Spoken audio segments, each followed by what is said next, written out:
Hey guys, this is Benjamin Franglish. So I would like just to keep talking about imagination because every artist is like kind of showing a part of himself, different imagination. As you can see, paintings behind me. This is not that much imaginative compared to some other crazy paintings that I do, but in my case, actually.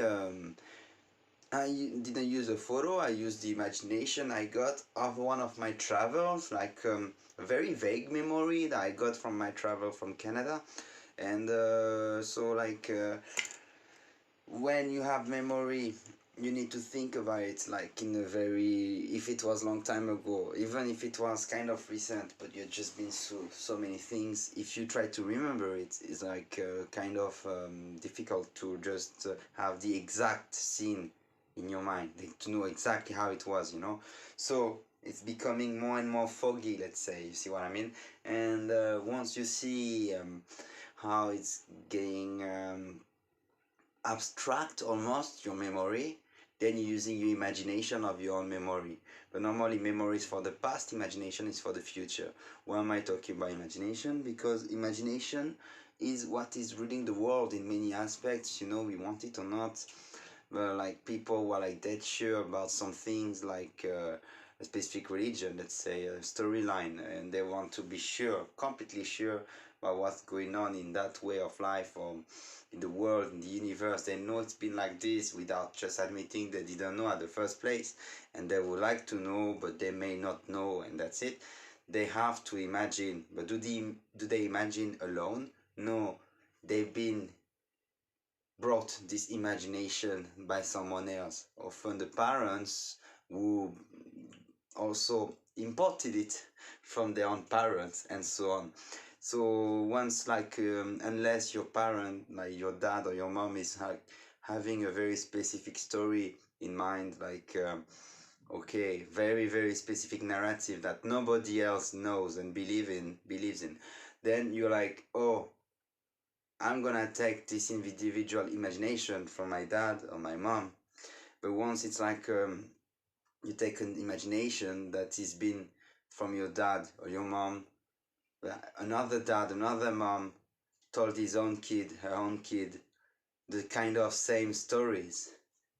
This is now a collective imagination. That's what I want to emphasize. And I want to talk exactly about the fact that collective imagination also brings to individual imagination when it comes to interpretation. We all have Christianism, our style, Islam, our style, Buddhism, our style. It's like, yeah, I am like this, but to me, this is more like that, slightly.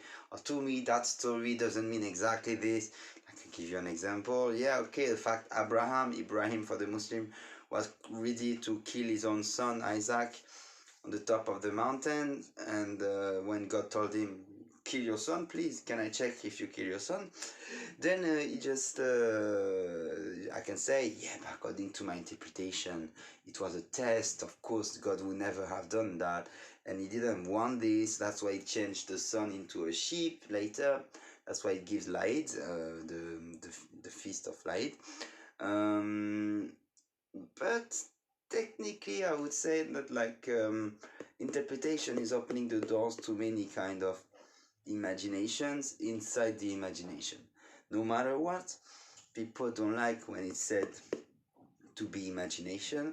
So every theologian, they want to bring their own source, their own to the doctrine, and that's the point. And once you do like PhD style studies, you just go into doctrine, and you can go into gymnastic of different logics inside the imagination, trying to find logic when there was none, and then you wanna act rational, where you like swimming in the irrational, because it's been brought very seriously, and you don't want to break also the tradition. So there's also a big emotional part that we all have emotions for sure.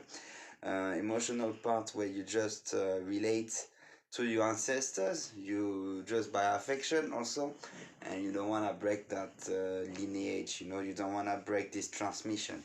So that's why also you feel you owe your parents, or you owe the grandparents and so on, when you just keep repeating the stuff, or you think about it in a deeper way, and then you transmit, you just transfer this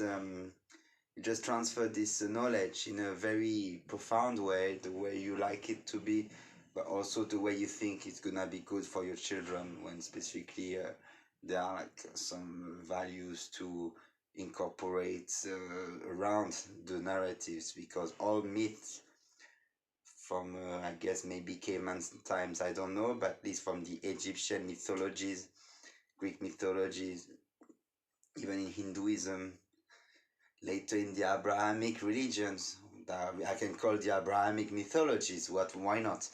All these myths have a moral of the story, kind of, at some point. They're trying to explain something.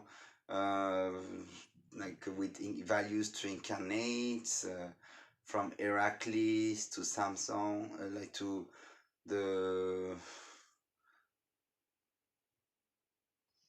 to Rama, but it's like it's with an army of bears and monkeys invading Sri Lanka, right? And to attack the demon Lanka, like Ravan Lanka, Ravan with 10 heads and so on.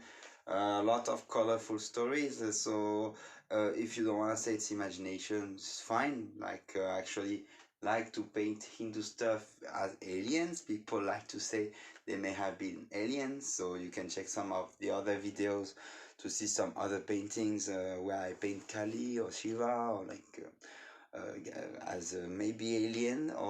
I also want to talk about imagination as the fact it is in atheist as well. So I don't want to say I am clean of imagination. You guys, you swim in this. I am the only one cleaning that, like I'm the only one knowing you're wrong, and me, I'm never wrong. This would be a very stupid assumption to make. I myself imagine from the past to the future, with like from memories, the past, imagination, the future, from the past or the present. I'm actually spoiling the present to the future, having some plans about like I'm gonna do a mobile app this way. It's gonna be awesome. It's gonna be good value to the people. People will like to see the world on my world map, and they can like to order products on different provinces that you can zoom inside the map, and then about the products available, making business plans or whatever, and then actually nothing is going on. You just don't have the money to code properly the app, or like you cannot do the online businesses you wanted to do. You could not do the travels you exactly wanted to do. Like I wanted to go strangely to Pakistan, and like many people told me, "No, don't go." But anyway, I've been refused. That was complicated at this time. I still want to go. I would like to check this in the list, when I was traveling from Vietnam to France by land. But no, it's not. It hasn't been easy. So it's imagination is in everybody. That's what I want to conclude. It's like it's the way to just tell yourself, to see yourself also more than who you are, or less than who you are, and valuing yourself as well. It's like it's not because we have thought we have made mistakes and we need to feel like we are just worthless pieces of and also it's going into the fact that like many think they are not in imagination, but only others are in imagination. I think once we recognize our own imagination, the way has been either very good in creativity, in very good ideas to bring on the table for the society, for the others, or to entertain or whatever, either bad, like a wrong plan to do, or something like putting you in danger, or something like just making you close your eyes to the rest because you don't want to believe, to check other beliefs, or to check what's contradictory to your own belief and all. We are all like victims and beneficiaries of the imagination. That's how I want to conclude this thing. Imagination is ruling the world, and we'll talk more about this later.